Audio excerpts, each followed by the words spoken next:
Oke, assalamualaikum warahmatullahi wabarakatuh. Salam rahayu, salam kebajikan, salam persaudaraan. Ya, gimana kabarnya saudaraku? Semoga panjenengan senantiasa dalam lindungan Allah Subhanahu Wa Taala dan selalu dimudahkan dalam mencari rezeki. Ya, oke. Jadi untuk kesempatan kali ini, ada berita yang viral lagi di Surabaya. Ya. Ini mengenai kasus penyerobotan ruko, ya, penyerobotan ruko, pemilik diusir secara diusir, ya, dan diancam keras oleh oknum, nggak tahu ya, oknum tertentu. Jadi pemilik rumah ini tadi langsung mengadu ataupun langsung lapor ke Bapak Wakil Wali Kota Armuji. Dan gimana kasus lengkapnya, kita langsung simak aja video ini. Nah, video ini saya ambil dari rumah ini ya, rumah aspirasi Bapak Armuji ya. Jadi langsung aja kita simak, kita tonton bareng-bareng videonya dan beri tanggapan panjenengan. Menurut panjenengan ini seperti apa, bolo ya. Jadi kita langsung play, kita tonton bareng-bareng videonya ya. Oke, ini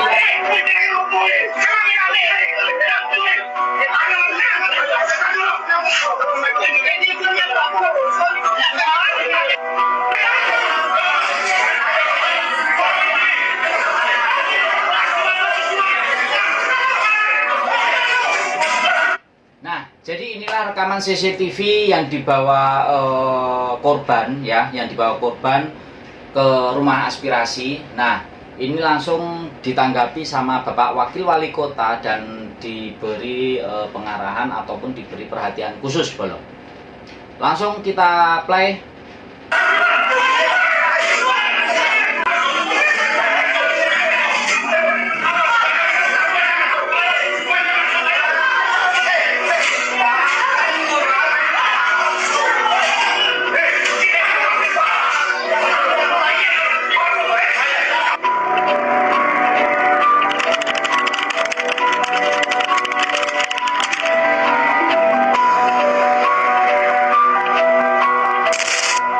Terima kasih. Assalamualaikum warahmatullahi wabarakatuh.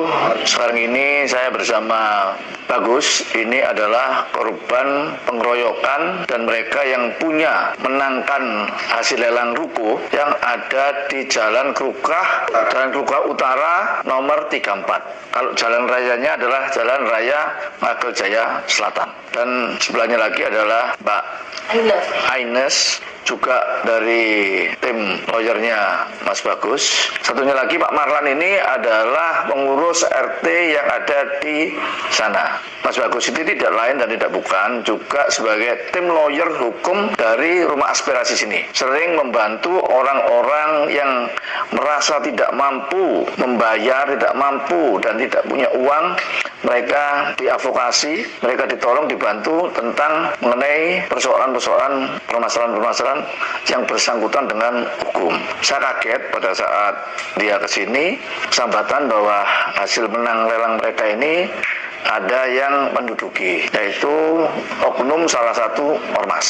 Saya bilang kalau sudah prosedur ya dikatakai ada Surabaya ngono lapo kok angel-angel menang kok, tidak mencuri, tidak nyolong, dan mereka sesuai dengan prosedur hukum yang ada di pelelangan. Pada saat mereka ingin membersihkan dan membenahi ruko tersebut, Pak Maran ini adalah pengurus RT yang biasa bersih-bersih dan mereka mengetahui sekelilingnya ada apa, selalu melaporkan. Lebih detailnya nanti mulai dari hasil mereka mendapatkan ruko tersebut sampai insiden pengeroyokan hari Rabu malam, sore, hari Rabu sore jam 3 sampai mereka tidak berdaya karena Bagus ini di dalam itu cuma orang 4. Ada pengurus kampung Pak Maran, Bagus, dan ada yang temannya Mbak Aines ini satunya lagi ada dimasuk di Tower Wong 30 kan ya Kak, pantes lah. Makanya Bagus tolong ceritakan seperti apa perolehan daripada kamu bisa memenangkan lelang tersebut. Silakan.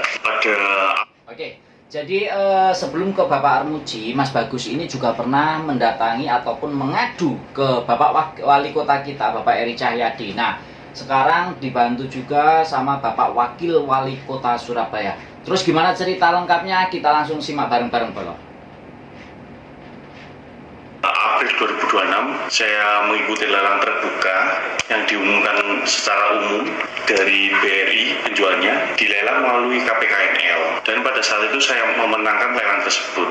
Terus pada bulan Mei saya proses administrasi balik nama dan Pemkot sudah melakukan survei seperti itu, dan semua pajak-pajak, retribusi sudah terbayarkan, dan ruko tersebut dalam keadaan kosong.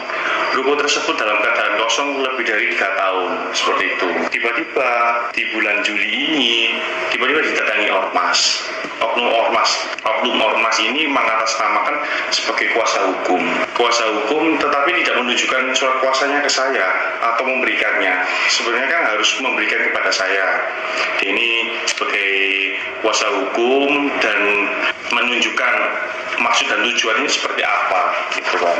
Sampai saat ini saya belum menerima surat pemberitahuan, somasi atau klarifikasi atas kuasa hukum ini bertindak seperti apa, mau apa, seperti itu.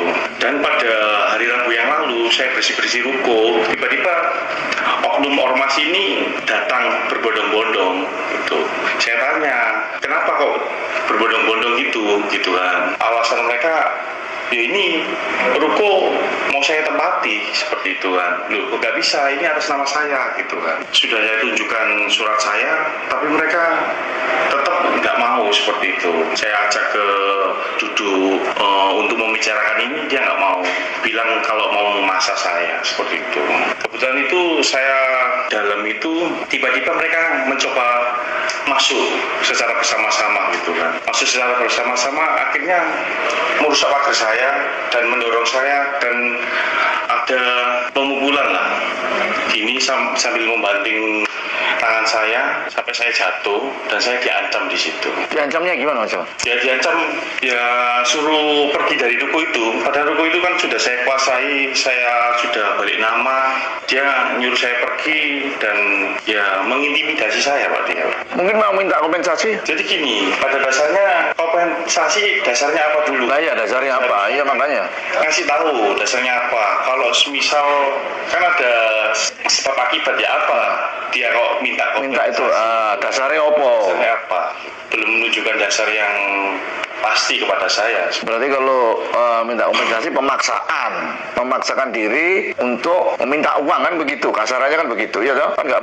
Nah, dari sini sebenarnya gini kalau dari sini kita pahami ataupun kita cermati, sebenarnya duduk permasalahannya itu mungkin ada miskomunikasi ataupun secara tidak langsung ada sesuatu yang belum diketahui dari Mas Bagus sama pihak pihak orang ini tadi yang menyerang ini tadi ya. Jadi kita lanjut seperti apa ya? Nggak boleh seperti itu, nggak ada dasarnya. Cuma mengatasnamakan oknum ormas yang beruntuk ke sana itu, ya kan? Pak Marlan, sampai kan yang ikut jaga dan bersih-bersih di sana.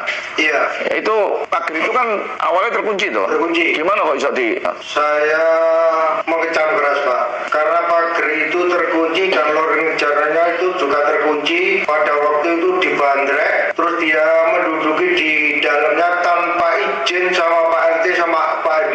Dan warga sudah mengetahui, merasa resah karena orang yang tidak dikenal bisa masuk ke rumahnya orang lain. Jadi saya kemarin koordinasi dengan warga dan laporan warga saya tampung, saya tunjukkan kemarin ormasnya itu, Pak. Alasannya ini adalah tempat saya, bukan tempatnya orang lain. Alasannya seperti itu, Pak. Dan kemarin itu bermalam katanya pulangnya jam 1 sampai jam 2 tanpa surat izin itu tadi, Pak. Saya juga menyalahkan karena ini kampung, ini tempat apa ya, masyarakat, bukan kantor kepemerintahan. Dan seperti penyerangan kemarin itu, Pak, orang sangat mencekam, Pak. Tahu-tahu datang orang banyak, langsung geruduk, pagar itu langsung didorong, Pak. Dipaksakan kemarin sama orang banyak, Pak. Nggak satu orang, serempak kemarin itu, Pak. Itu saya mengetahui dari saya sendiri, Pak. Jadi sampah pagar itu lepas, terus Mas Bagus itu jatuh, dan temannya yang merekam itu, Pak, langsung HP-nya ditarik kemarin itu, Pak. Dibanting ya. Dan lehernya juga Dihapus. Ya, disuruh ngapus video itu, Pak. Jadi itu kejadiannya pada waktu hari Rabu jam 2:30, Pak. Nah, Kalau dari sini, kalau ini memang benar pembicaraan dari Bapak RT yang dibicarakan, ini sudah kekerasan, ya ini sudah kekerasan. Tapi di sini kita juga kita harus mencari solusinya yang terbaik itu seperti apa biar nggak ada perseteruan lagi.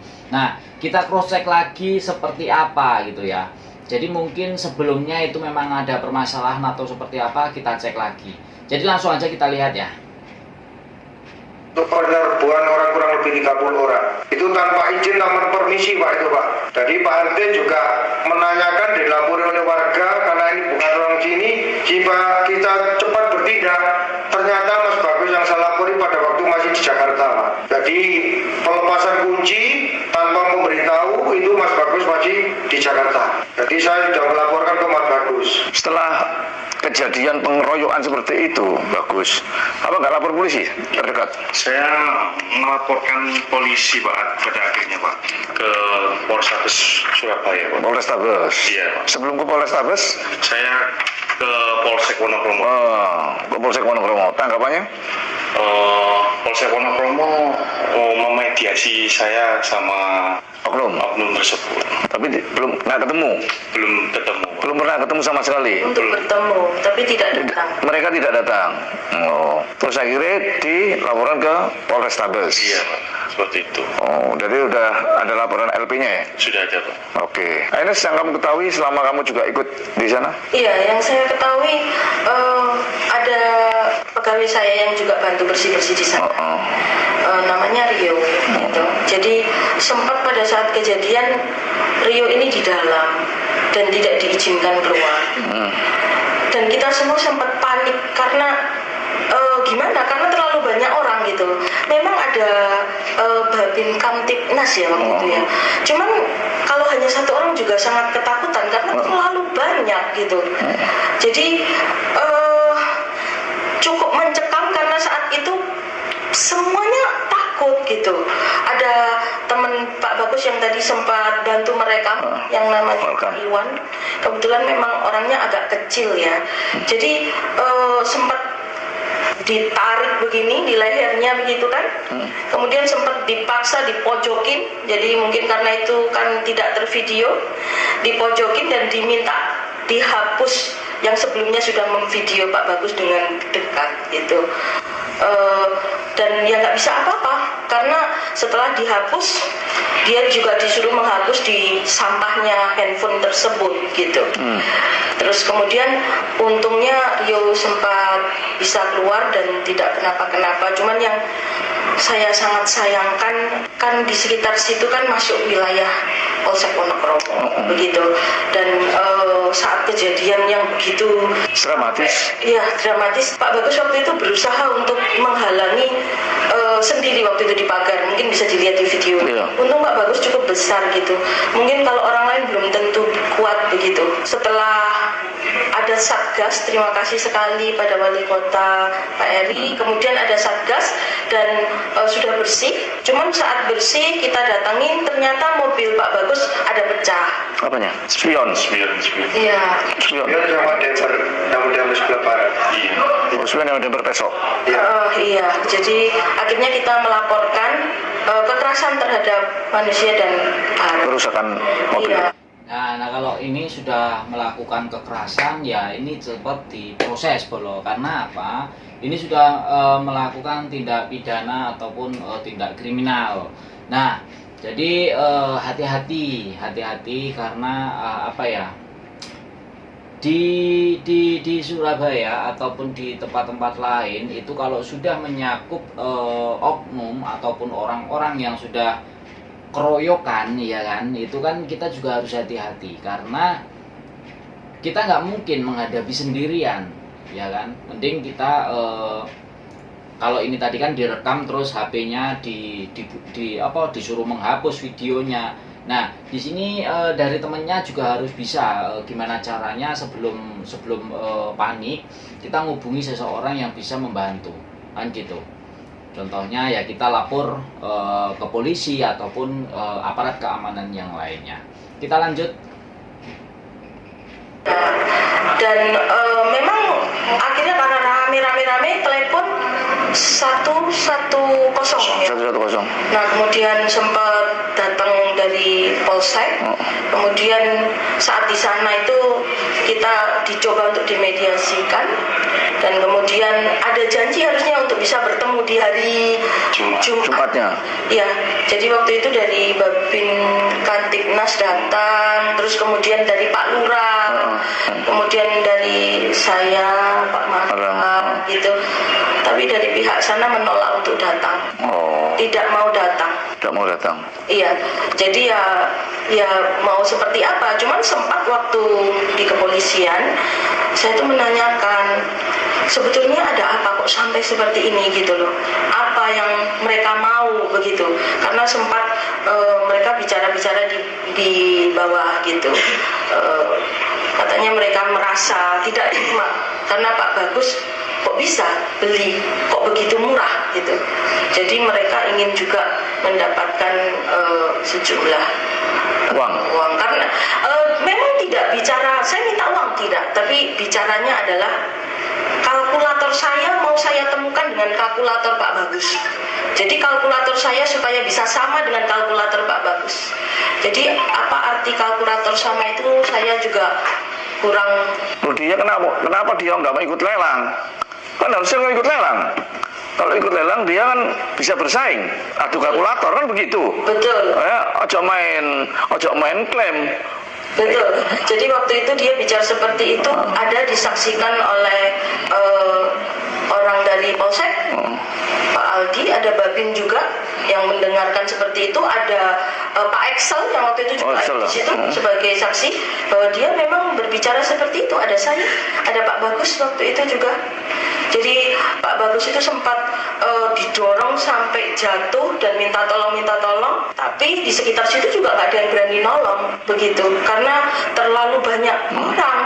Jadi memang kakinya dan tangannya sempat terkena sesuatu sehingga sempat ya berdarah gitulah, beset gitulah, gitu.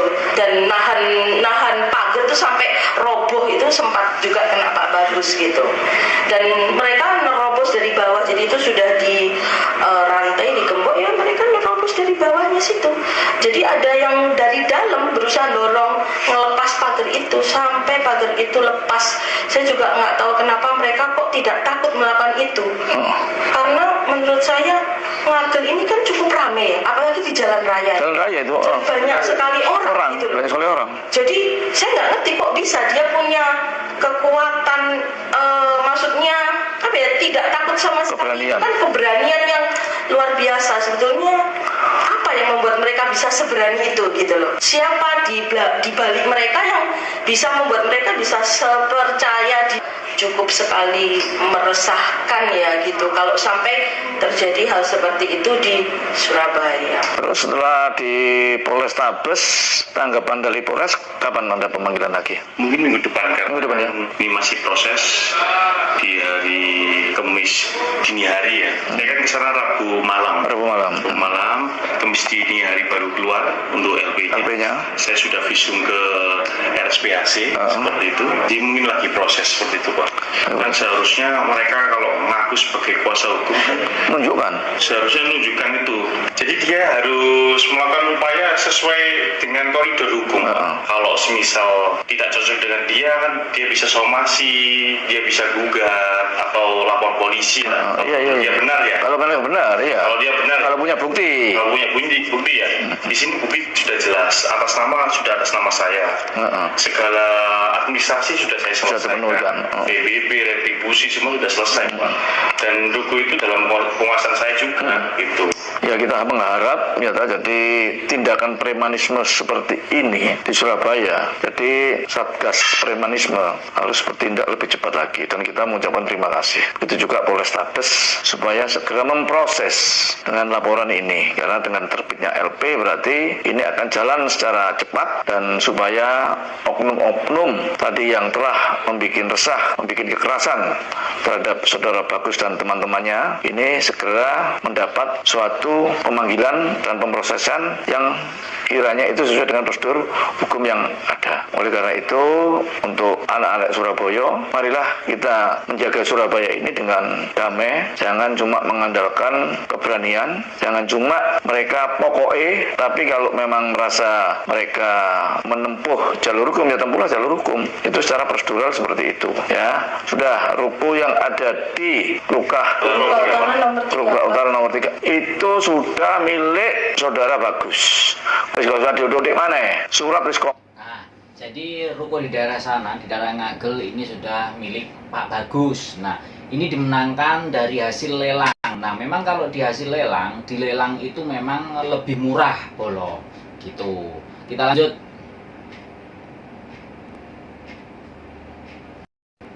Wis komplit, kabeh wis terpenuhi. Oke, kita lanjut. Wis terpenuhi, seluruh retribusi sudah dibayar. Terus apa nih sing oleh kan proses hukum dan mediasi itu sudah proses hukum ya. Bisa dan itu yang kita jika bisa bersama-sama. Ada yang tambahkan? Saya mau tambahkan, jadi saya mendengar ada yang mengatakan bahwa ini adalah sengketa kepemilikan. Tetapi pernah ada kasus yang saya tangani seperti ini, sudah pernah diuji sampai ke pengadilan dan sudah didatangkan ahli bahwa hal seperti ini bukan sengketa kepemilikan. Karena yang dinamakan sengketa kepemilikan, salah satu lawan juga mempunyai bukti hak kepemilikan. Sedangkan di sini lawan tidak mempunyai bukti hak kepemilikan. Satu-satunya bukti hak kepemilikan ada di tangan Bapak Bagus. Dan lawan tidak punya sama sekali bukti kepemilikan. Itu yang mau saya gabai, yang lebih menjadi terang dan posisi Bapak Bagus di sini, gitu. Ya, jadi kalau ada sengketa seperti ini, tentunya kita akan bisa melakukan suatu mediasi dan membantu apapun. Kemarin saya waktu di WA Bagus, saya di luar kota, baru jam 3 tadi baru mendarat di kota Surabaya. Karena Bagus ini sekali lagi bukan lain adalah tim dari lawyer Rumah Aspirasi. Kita akan mendapat perhatian secara khusus supaya ditangani secara serius. Sing salah ganti proses, tak usah nunggu suwi. Buat cepat supaya yang lainnya pun tidak menjalar kemana-mana. Kalau proses itu secara cepat dan lugas. Saya kira itu, terima kasih Bagus, Ines dan Pak Maran datang di Rumah Aspirasi dan sudah memberikan suatu penjelasan yang cukup konkret. Para netizen bisa berkomentar dan bisa menganalisa kejadiannya ada di video melalui CCTV ya. Saya kira itu, terima kasih. Jadi itulah kejadiannya dan itulah Mas Bagus yang terkena masalah rukonya ingin dikuasai sama oknum. Nah, pokoknya terima kasih semuanya. Saya minta maaf apabila ada kata-kata saya yang menyinggung ataupun menyakiti hati panjenengan semuanya. Sertakan di kolom komentar ya, komen di kolom komentar seperti apa komentar panjenengan. Jadi saya akhiri video kali ini, kita lanjut video selanjutnya. Sekali lagi kalau ada kata-kata yang menyinggung ataupun kata-kata yang tidak pantas, saya minta maaf yang sebesar-besar. Jadi saya akhiri. Assalamualaikum warahmatullahi wabarakatuh. Jangan lupa sholawat ya belo.